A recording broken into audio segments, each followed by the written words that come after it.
मोदी जी मैं आपको बता रहा हूं, मोदी जी डरे हुए हैं क्योंकि मोदी जी को बात समझ आ गई है कि अब चोरी पकड़ी गई है और अब वो भाग नहीं सकते हैं। हम आपको दिखाएंगे कि सिर्फ माधवपुरा में चोरी नहीं हुई है, लोकसभा में चोरी हुई है, हरियाणा में चोरी हुई है, महाराष्ट्र में चोरी हुई है, मध्य प्रदेश में चोरी हुई है और अब ये बिहार में चोरी करने की कोशिश कर रहे हैं। और बिहार की जनता ने इनको हिला के रख दिया है, हिला के रख दिया है।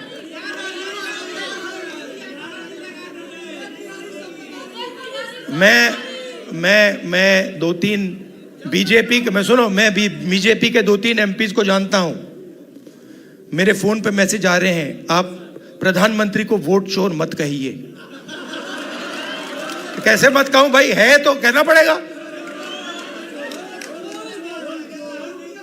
अब ये तीर जाके सीधी टारगेट पे लगेगी। तो आपके गांव के बच्चे, यहां पे तो भैया 6-6 साल के बच्चे बोल रहे हैं वोट चोर वोट चोर वोट चोर, नारा बन गया है। और जो बिहार में शुरू होता है वो पूरे देश में फैलता है, वो रुकता नहीं है। आपने चंपारण में अंग्रेजों से लड़ाई शुरू कर दी, पूरे देश से उनको मिटा के हटा दिया।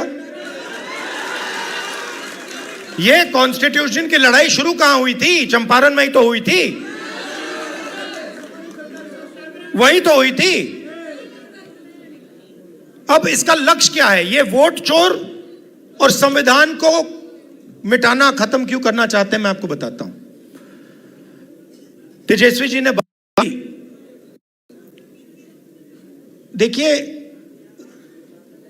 हमें बैलेंस चाहिए, बैलेंस चाहिए।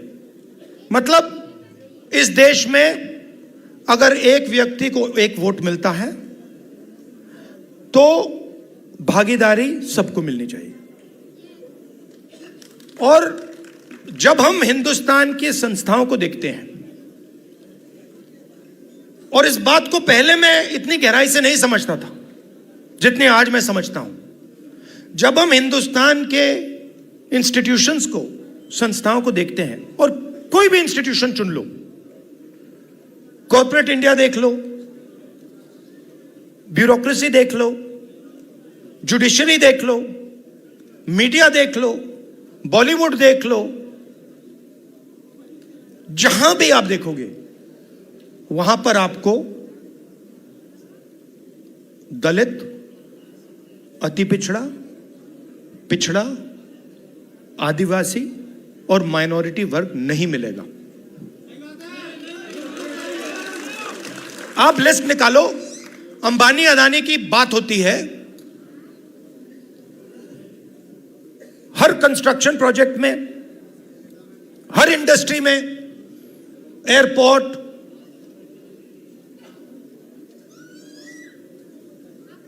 जमीन,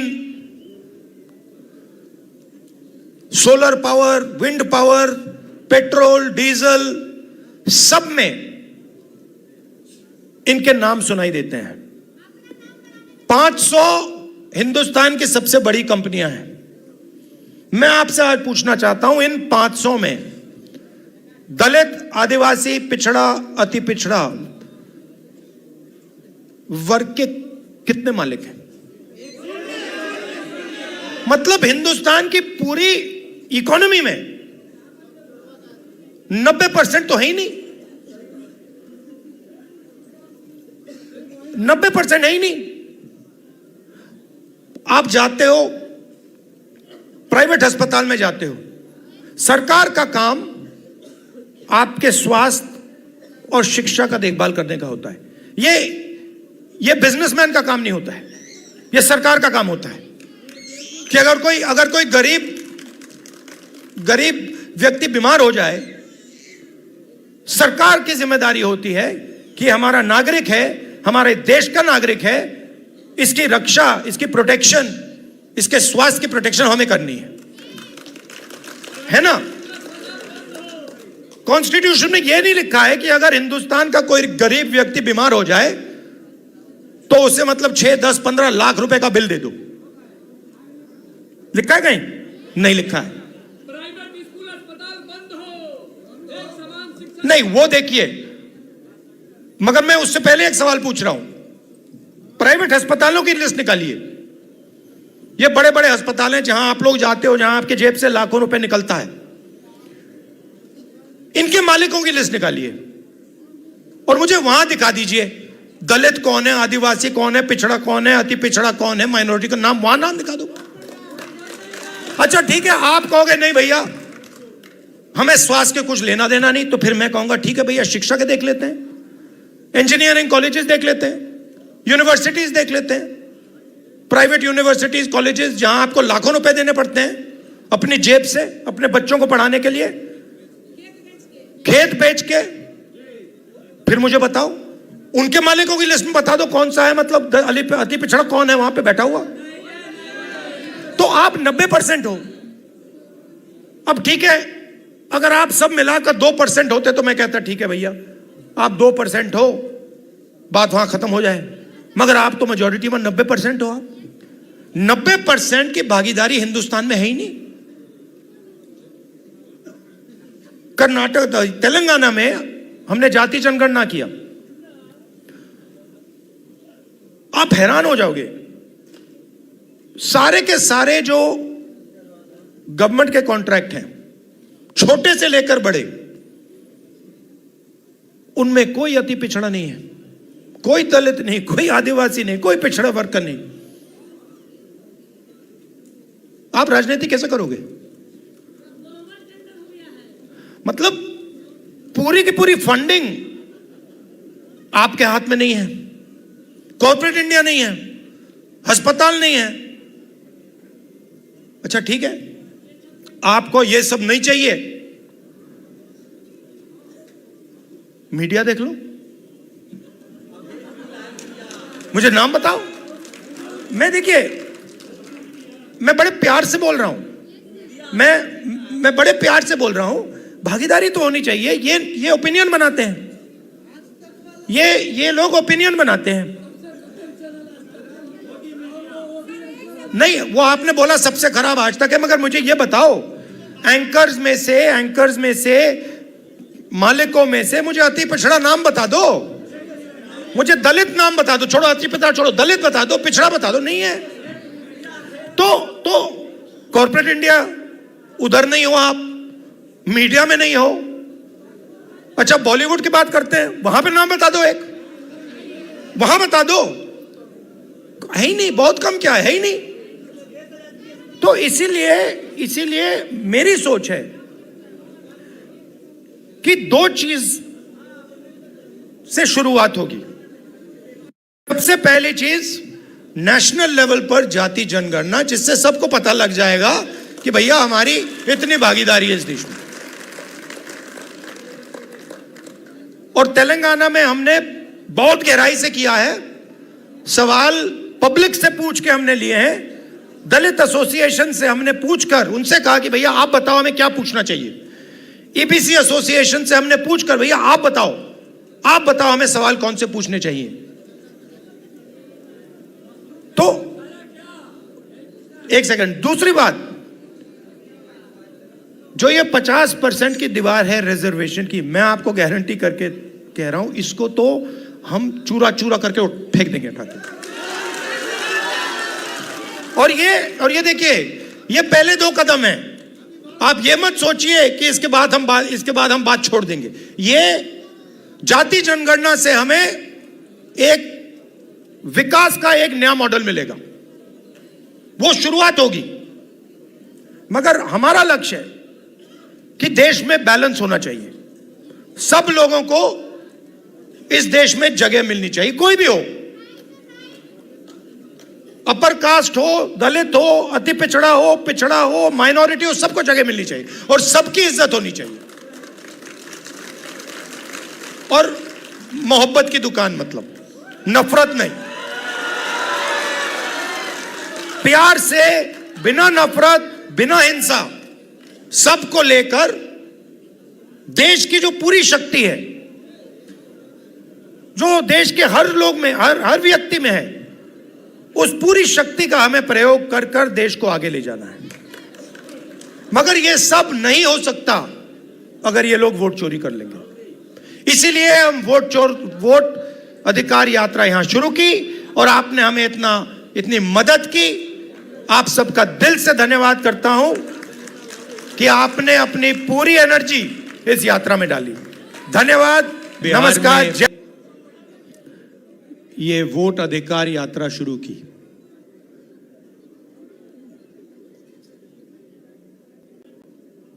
ये काफी लंबी कहानी है, क्योंकि कुछ सालों से हमें शक हो रहा था और पूरे देश को शक हो रहा था कि इलेक्शन के सिस्टम में कोई ना कोई गड़बड़ है। लोग कहते थे ईवीएम की बात होती थी, आरएसएस के संगठन की बात होती थी, मगर एक बात दिखने को मिलती थी कि बाकी पार्टियों को एंटी इनकम्बेंसी हो जाती थी, मगर बीजेपी के खिलाफ कभी एंटी इनकम्बेंसी नहीं होती थी। बीजेपी एक बार, दो बार, तीन बार, चार बार, एक के बाद एक चुनाव जीती जाती थी। तो अजीब सा लगता था, मगर हम खुलकर नहीं कह सकते थे क्योंकि सबूत नहीं था। महाराष्ट्र में हमें सबूत मिला। सबूत क्या था? लोकसभा का चुनाव हमारा गठबंधन जीतता है, स्वीप करता है। 4 महीने बाद उसी प्रदेश में, उसी महाराष्ट्र में वही पार्टियां लड़ती हैं। हमारा गठबंधन बीजेपी के गठबंधन के खिलाफ लड़ता है। हमारे गठबंधन का एक भी वोट कम नहीं होता।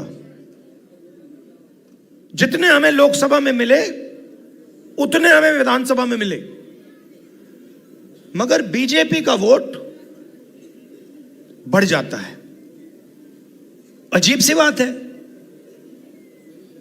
हमने देखा, पता लगाया, लोकसभा के बाद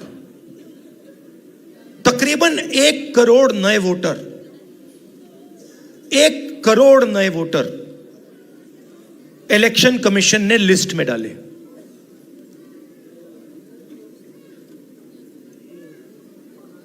$45 लाख लिस्ट में और बाकी वोटिंग बढ़ी। सारे के सारे जो वोटर, नए वोटर थे, सारे के सारों ने बीजेपी को वोट दिया। और जहां भी नए वोटरों ने बीजेपी को वोट दिया, वहां बीजेपी ने चुनाव जीता। हम गए इलेक्शन कमीशन से, हमने पूछा, बताइए कौन है ये लोग, ये नए वोटर जो हैं, ये टर्नआउट जो बड़ा है, ये कौन है? हमें इनके नाम दीजिए, वोटर लिस्ट दीजिए। कहते नहीं देंगे। फिर हमने उनसे कहा, देखिए इतना वोट पड़ा है, इतना टर्नआउट बढ़ा है, 5:30 बजे के बाद इतने वोट गिरे हैं, हमें आप कैमरा दिखाइए, वीडियो कैमरा दिखाइए, वीडियो फीड दिखाइए। कहते नहीं, हम नहीं दिखाएंगे। फिर क्या करते हैं? कानून बदल देते हैं और 45 दिन के अंदर वीडियो फीड को डिस्ट्रॉय कर देते हैं। फिर हमने कर्नाटक में अपनी टीम से कहा कि देखिए, आप एक लोकसभा चुनिए और उसमें गहराई से देखिए, मैग्नीफाइंग ग्लास को लेके हर पेज को देखिए और बताइए यहां पे हुआ क्या। इलेक्शन कमीशन हमें इलेक्ट्रॉनिक वोटर लिस्ट नहीं देती, तो 8-10 फुट ऊंची बोरी कागजों की, 200-300 किलो की।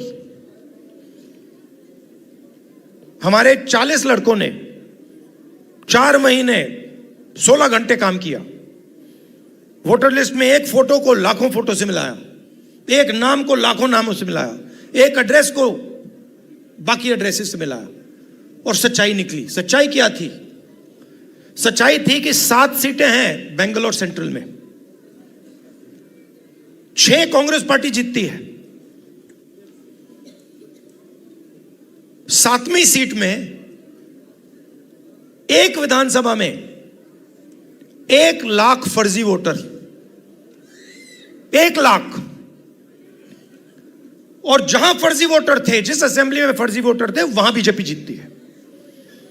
वो सारे के सारे 1 लाख जो वोट थे, उसके कारण बीजेपी लोकसभा का चुनाव जीत गई। मैंने प्रेजेंटेशन किया। अच्छा, मैं आपसे एक बात पूछना चाहता हूं, आपका नाम क्या है? कुमार जी, अगर मैंने आपसे कहा कि आप चोर हो, और अगर आपने चोरी नहीं की, तो आप क्या करोगे?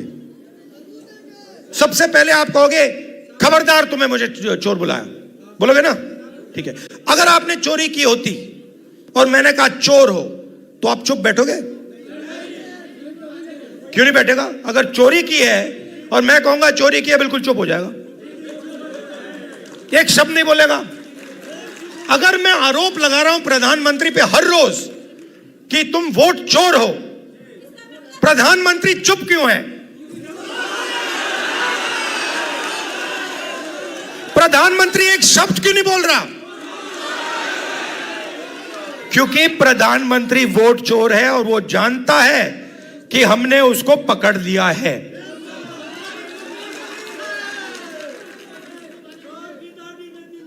देखिए, मैं आपको एक बात बताता हूं। देखिए,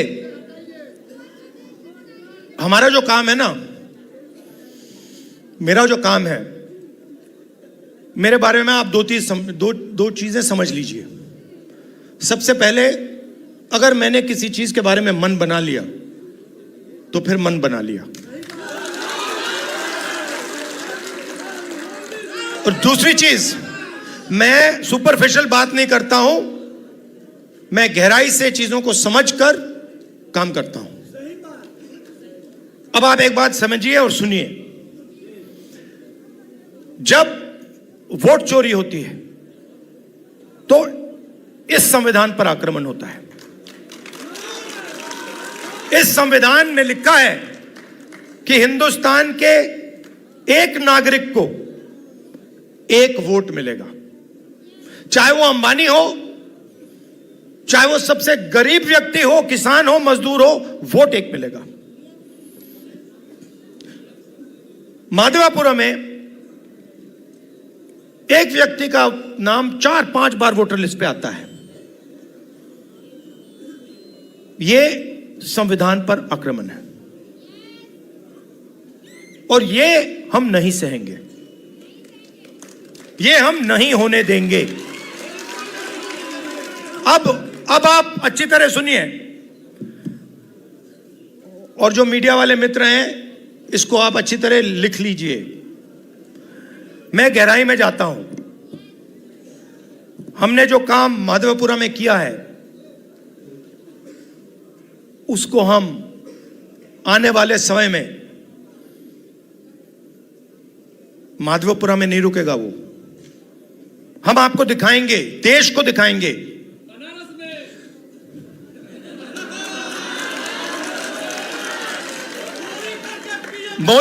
मोदी जी मैं आपको बता रहा हूं, मोदी जी डरे हुए हैं, क्योंकि मोदी जी को बात समझ आ गई है कि अब चोरी पकड़ी गई है और अब वो भाग नहीं सकते हैं।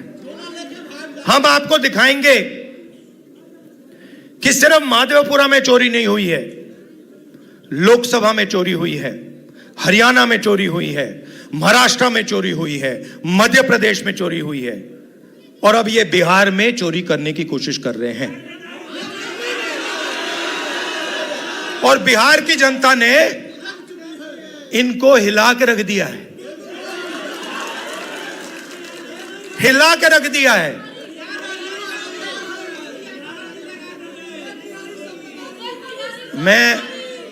मैं दो तीन बीजेपी के, मैं सुनो, मैं भी बीजेपी के 2-3 एमपीज को जानता हूं। मेरे फोन पे मैसेज आ रहे हैं, आप प्रधानमंत्री को वोट चोर मत कहिए। कैसे मत कहूं भाई, है तो कहना पड़ेगा। अब ये तीर जाके सीधी टारगेट पे लगेगी। तो आपके गांव के बच्चे, यहां पे तो भैया 6-6 साल के बच्चे बोल रहे हैं वोट चोर वोट चोर वोट चोर, नारा बन गया है। और जो बिहार में शुरू होता है वो पूरे देश में फैलता है, वो रुकता नहीं है। आपने चंपारण में अंग्रेजों से लड़ाई शुरू कर दी, पूरे देश से उनको मिटा के हटा दिया। ये कॉन्स्टिट्यूशन की लड़ाई शुरू कहां हुई थी? चंपारण में ही तो हुई थी, वही तो हुई थी। अब इसका लक्ष्य क्या है? ये वोट चोर और संविधान को मिटाना, खत्म क्यों करना चाहते हैं, मैं आपको बताता हूं। तेजस्वी जी ने बात की, देखिए हमें बैलेंस चाहिए, बैलेंस चाहिए। मतलब इस देश में अगर एक व्यक्ति को एक वोट मिलता है तो भागीदारी सबको मिलनी चाहिए।